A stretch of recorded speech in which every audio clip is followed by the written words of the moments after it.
UGC net के history series में आप लोगों का फिर से स्वागत है। तो आज का टॉपिक है संगम साहित्य। इस पर टोटल 100 एमसीक्यूज प्रैक्टिस करेंगे। तो पहला है, तमिल भाषा का प्राचीनतम साहित्य किस नाम से विख्यात है? पुराण साहित्य, संगम साहित्य, वैदिक साहित्य या ग्राम साहित्य? तो संगम साहित्य। संगम का अर्थ क्या होता है? तो सभा या सम्मेलन।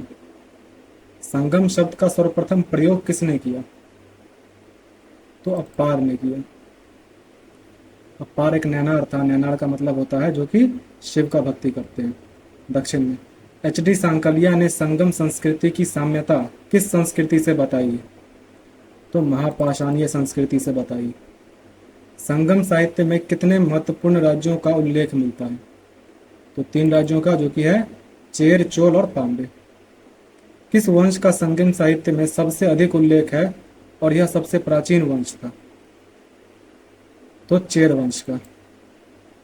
पांड्य शासकों के संरक्षण में कुल कितने संगम आयोजित किए गए? तो 3 संगम आयोजित किए गए। प्रथम संगम किस स्थान पर आयोजित किया गया था? तो मदुरा में आयोजित किया गया था। दूसरा संगम का एकमात्र उपलब्ध प्राचीनतम साहित्य कौन सा है? तो तोलकापियम। तोलकापियम के रचनाकार कौन थे? तो तोलकापियर थे। तोलकापियम किस शैली में रचित है? तो सूत्र शैली में रचित है। संगम साहित्य से ज्ञात होता है कि दक्षिण में आर्य सभ्यता का विस्तार किसने किया? तो अगस्त्य ऋषि और कौंडिन्य ने किया।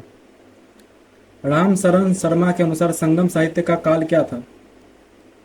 तो राम शरण शर्मा कहते हैं 300 से 600 ईस्वी।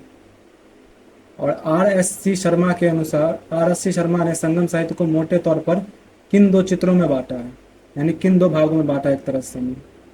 तो आख्यानात्मक और उपदेशात्मक। आख्यानात्मक ग्रंथ क्या कहलाते हैं? तो मेल कंककु कहलाते हैं। और जो उपदेशात्मक है वो किल कंककु कहलाते हैं। उपलब्ध संगम साहित्य को कितने भागों में बांटा गया है? तो 2 भागों में बांटा गया है। पत्तू पातू क्या है? तो 10 गीतों का संग्रह है। संगम साहित्य की 2 मुख्य विषय वस्तु क्या है? तो प्रेम और युद्ध है। ने डुन अल वदय किसने लिखी थी? तो नक्कीरर ने लिखी थी। तिरुक्कामपुलियर किस 3 राज्यों का संगम स्थल था?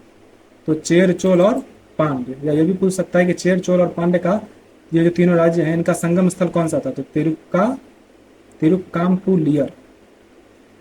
तिरुक्कुरल या कुरल किसके द्वारा लिखा गया था? तो तिरुवल्लुवर द्वारा लिखा गया था। किसे लघु वेद, पंचम वेद या तमिल बाइबल भी कहा जाता है? तो तिरक्कुरल को कहा जाता है। शिलप्पादिकारम तथा मणिमेखले किस काल के महाकाव्य हैं? तो संगम काल के। या फिर ये पूछ सकता है कि संगम काल के 2 प्रमुख महाकाव्य कौन कौन से हैं? तो शिलप्पादिकारम और मणिमेखले। शिलप्पादिकारम के लेखक कौन थे? तो इलंगो आदिगल। शिलप्पादिकारम का नायक कौन था? तो कोवलम था। शिलप्पादिकारम में किस पूजा का उल्लेख है? तो कणगी पूजा का उल्लेख है। और ये कणगी थी वो कोवलन की बीवी थी। और कोवलन क्या किया था ना कि वो एक गणिका के चक्कर में जो है, गणिका यानी कि वैश्या के चक्कर में जो है अपना पूरा धन लुटा दिया था। तो इसलिए उसके बाद वो और कर्णगी जो है वो दोनों एक जैन भिक्षु के साथ मथुरा की ओर जाते हैं। फिर मथुरा में क्या होता है कि जो एक पांड्य शासक था या कोई चोल शासक था, मुझे एग्जैक्टली याद नहीं आ रहा, पर शायद पांड्य शासक ही था, वो क्या करता है कि इसको मरवा देता है। क्या नाम था इसका? कोवलन को। तो कोवलन को जब मरवा देता है तो उसके बाद जो है जो कर्णगी होती है वो अपने गुस्से से, अपने शराब से पूरा मथुरा जो नगर था उसको जला देती है। मणिमेखले का लेखक कौन था? तो मदुरै का बौद्ध अन्य व्यापारी शीतलय सत्तनार था। मणिमेखले महाकाव्य किस धर्म से संबंधित है? तो बौद्ध धर्म से संबंधित है। प्रोफेसर मेहन डाले ने शिल्पादिकारम को तमिल काव्य का इलियड और मणिमेखले को तमिल काव्य का क्या कहा है? तो ओडेसी कहा है। संगम काल की 2 प्रसिद्ध कवियत्रियां यानी विदुषी स्त्रियां कौन थी? तो उवैयार और नच्चेलियर थी। परिपादल कितने गीतों की एक संगमकालीन संग्रह है? तो 70 गीतों की है। तमिल कवि मामूलनार ने किन शासकों का उल्लेख किया है जिन्होंने अपना कोष गंगा में छिपाया था? तो उसने मतलब ये चीज, इस चीज का वर्णन तो बहुत जगह मिलता है कि जो नंद शासक थे, मेनली तुम घनानंद को इसमें कंसिडर कर सकते हो कि घनानंद के पास बहुत संपत्ति थी और उसने अपने संपत्ति को जो है वो गंगा में छुपाया हुआ था। किस महाकाव्य को विवाह की किताब भी कहा जाता है? तो जीवक चिंतामणि को। चेरों का प्रतीक चिन्ह क्या था? तो धनुष था। चेर राज्य की राजधानी क्या थी? तो वांजी थी। पद्दीप्रपत्तु को तमिल व्याकरण तथा रीति रिवाजों का कोश किसने कहा है? तो डॉक्टर एम.एस. आयंगर ने कहा। चेर राज्य का प्रथम शासक कौन था? तो उदयनचेरल था। किस चेर शासक ने महाभारत में भाग लेने वाले वीरों को भोजन कराया था? तो उदयनचेरल ने कराया था, जो कि पहला चेर शासक था। किस चेर शासक ने इमय वरम्बन की उपाधि धारण की, जिसका अर्थ है हिमालय तक सीमा वाला? तो नेदुंजेरल आदन ने किया था। ये नाम याद रखना, नेदुंजेरल आदन जो है उसने इमय वरम्बन उपाधि धारण की थी। इसका मतलब है हिमालय तक सीमा वाला। किसे लाल चेर एवं भाल चेर भी कहा जाता है? वह चेर वंश का सबसे महानतम शासक था, तो वो था शेनगुट्टुवन। शेनगुट्टुवन ने किस पूजा को पत्नी पूजा के रूप में प्रारंभ कराया? तो कौमार यानी सतित्व की देवी की पूजा को उसने कर्णनी की पूजा या पत्नी पूजा के रूप में आरंभ कराया। किस चेर शासक ने दक्षिण में गन्ने की खेती आरंभ की? तो आदिग ईमान ने। चेरों की एक लिपि क्या थी? वट्टेलुत्तु। चोल राज्य का प्रतीक चिन्ह क्या था? तो चोल का था बाघ, वही चेर का पूछता तो धनुष। चोलों की प्रारंभिक राजधानी क्या थी? तो उत्तरी मनलूर थी। उरैयुर किस व्यापार का प्रसिद्ध केंद्र था? तो सूती वस्त्र का था। करिकाल का शाब्दिक अर्थ क्या है? तो झुलसे पैरों वाला व शत्रु दल के हाथियों का विनाश करने वाला। चोल वंश का प्रथम ऐतिहासिक शासक कौन था जिसने उरैयुर को राजधानी बनाया? तो इलनजेत चेनी था। करिकाल ने किस नदी के किनारे 160 किलोमीटर लंबा, एक मिनट रुक जाओ, मुझे इससे पहले वाले क्वेश्चन में थोड़ा सा डाउट है, एक बार देख ले रहा हूँ।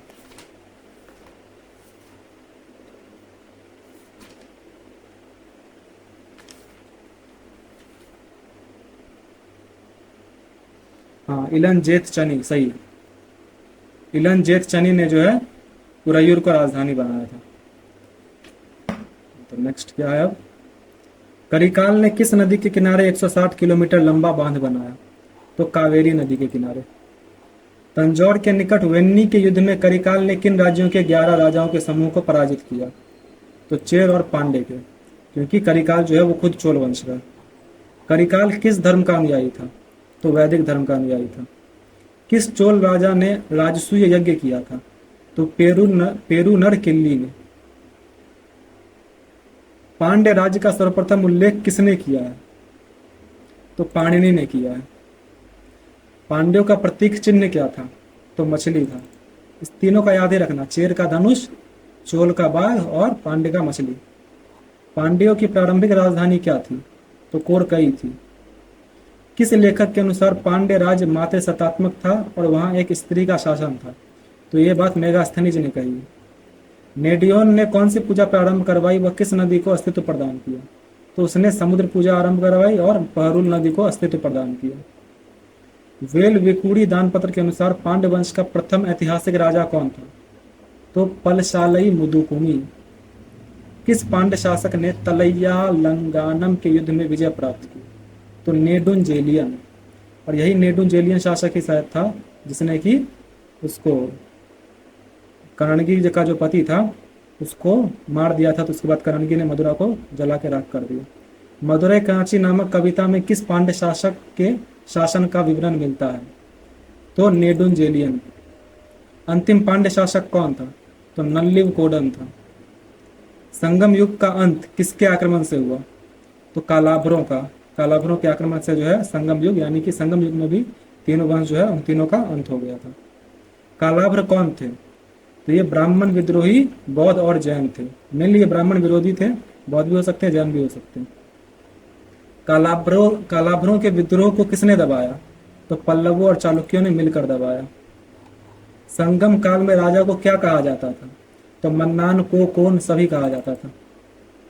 संगम काल में राजा का दरबार क्या कहलाता था? तो मनरम कहलाता था। संगम काल में युवराज को क्या कहा जाता था? तो इल्लांगो कहा जाता था। ये शब्द जरूरी है, याद रखना। राजा की आय का मुख्य स्रोत क्या था? तो भूमि कर था। संगम काल में 5 सभाओं का समूह क्या कहलाता था? तो एन पेरुम कुलू कहलाता था। एन पेरुम कुलू के सदस्य कौन थे? तो मंत्री, पुरोहित, सेनापति, दूत, गुप्तचर। क्योंकि ये पांचों जो है, ये लोग एक तरह से जो है राजा की शक्तियों को कंट्रोल करते थे। संगम काल में सैनिक छावनियों को क्या कहा जाता था? तुसी, कुलय, पड़े, इनमें से सभी कहा जाता था। संगम काल में भूमि कर कितना होता था? तो 1/6 भाग होता था, जिसे करई कहते थे। संगम काल में समाज को कितने वर्गों में बांटा गया था? तो 4 भागों में बांटा गया था। मतलब वर्ण व्यवस्था टाइप का ही था, लेकिन इसमें यह था कि आय पर आधारित थी, जाति पर नहीं, बल्कि आय पर आधारित थी। और ये जो है हॉरिजॉन्टल ना होकर वर्टिकल था। संगम काल में कौन से सामाजिक वर्ग थे? तो अरसर, वेट अ मिनट, देखो आंसर यही सही है, लेकिन ये जो है मतलब हिंदी भाषा में नहीं लिखा गया है। अरसर, अंदनार, वेनिगर और वेलार, यही होगा। वेलालर वर्ग का मुख्य व्यवसाय क्या था? तो कृषि था। संगम काल में कडेसियर कौन होते थे? तो जो दूसरों के खेतों में मजदूरी करते थे, यानी मजदूर और खेतिहर श्रमिक, उसे कडेसियर कहा जाता था। जनरली जो स्त्रियां होती थी वो कडेसियर का ही काम करती थी। संगम काल में किस प्रथा का प्रचलन था जहां पत्नियां अपने पतियों की चिता पर जल जाती थी? तो उस प्रथा को सती प्रथा कहते हैं। संगम काल में देवदासी प्रथा को क्या कहते थे? तो परतियर कहते थे। संगम काल में 2 प्रकार के प्रेम विवाह कौन कौन से थे? तो एक कलबू और एक करपू। संगम काल में मतलब ये इस तरह का होता था ना कि एक में जो है मतलब माता पिता को बता के कर देते कि हम कर रहे हैं, और एक में जो है ऐसे ही अपने मन से कर देते थे। संगम काल में मुख्य फसल क्या थी? तो चावल थी। भूमि की माप की इकाई वेली कितने माह के बराबर होती थी? तो एक वेली जो है वो 10 माह के बराबर होती थी। संगम काल में मुख्य बंदरगाहों में से कौन सा पश्चिमी तट पर स्थित था? तो मुशीरी जो है वो पश्चिमी तट पर स्थित था। और कोई तो नहीं था? नहीं, और कोई नहीं। ये जो पुहाड़ लिखा हुआ है, पुहाड़ का मतलब कावेरी पत्तनम होता है, ये ध्यान रखना। पेरिप्लस ऑफ द एरिथ्रियन सी के अनुसार कौन सा बंदरगाह पश्चिमी तट पर सर्वोत्तम बंदरगाह था? तो मुशीरी था। दक्षिणी भारत में रोमन व्यापार के प्रमुख केंद्र कौन से थे?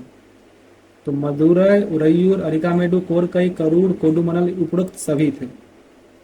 संगम काल में दक्षिण भारत द्वारा आयात की जाने वाली कौन सी वस्तुएं थी? तो आयात की जाने वाली वस्तुएं थे सिक्के, पुखराज, छपे हुए वस्त्र वगैरह। क्योंकि काली मिर्च ये सब तो ये लोग जो है वो निर्यात ही करते थे। संगम काल में दक्षिण भारत द्वारा निर्यात की जाने वाली कौन सी वस्तुएं थी? निर्यात करने वाली अगर वस्तु पूछे तो काली मिर्च, हाथी दांत और मोती वगैरह। संगम काल में स्थानीय बाजार को क्या कहते थे? तो स्थानीय बाजार को अवनम कहते थे। संगम साहित्य में किस देवता को वेलन या वेल भी कहा जाता था? तो मुरुगन को। मुरुगन का प्रतीक क्या था? तो मुर्गा था। चेचक की देवी किसे माना जाता है? तो मरी अम्मा को माना जाता है। सीमा की देवी किसे माना जाता है? तो ये लम्मा को माना जाता है। विजय की देवी किसे माना जाता है? तो कोरव्य को माना जाता है। विष्णु का तमिल नाम क्या है? तो तिरुमल है। उल्गू। संगम काल में करय शब्द का क्या अर्थ था? तो भूमिकर था। ये करय जो लिख दिया, ये करई लिखना चाह रहा था। करई होता है भूमिकर, जो कि 1/6। उल्गू या संगम किस प्रकार का कर था? तो सीमा शुल्क या चुंगी था। संगम काल में इरय शब्द का क्या अर्थ था? तो जबरन वसूली को इरय कहते थे। कदमाई या पदु किस प्रकार का कर था? तो ये एक प्रकार का भूमिकर था। संगम साहित्य में आमिणचर कौन होते थे? तो मंत्री होते थे। आमिणचर लिख दिया, ये अमई चाल लिखना चाह रहा था, जो कि अगर देखो ज्यादातर क्वेश्चन में इंग्लिश को तुम करेक्ट मान के चलो। ओरार कौन थे? तो गुप्तचर को ही ओरार कहा जाता था। And the last question is दूतार कौन थे? तो दूत को दोतार कहा जाता था। तो इस तरह से सब 100 एमसीक्यूज कंप्लीट होते हैं। नेक्स्ट डे के लिए रहेगा गुप्त काल। जब भी आप एमसीक्यूज प्रैक्टिस करना शुरू करें तो एक पेपर और पेन लेकर बैठें और 100 एमसीक्यूज में से आपके कितने सही हो रहे हैं इसको ज़रूर चेक करें और अपना स्कोर कमेंट करें, ताकि मैं भी आपके प्रोग्रेस को देख सकूं। बाकी रोज़ मैं आप लोगों को अपने नेक्स्ट डे का टॉपिक बता दिया करूँगा और आपको हर एक सोर्स से उतना पढ़ के आना है। चलिए ठीक है, मिलते हैं फिर नेक्स्ट वीडियो में।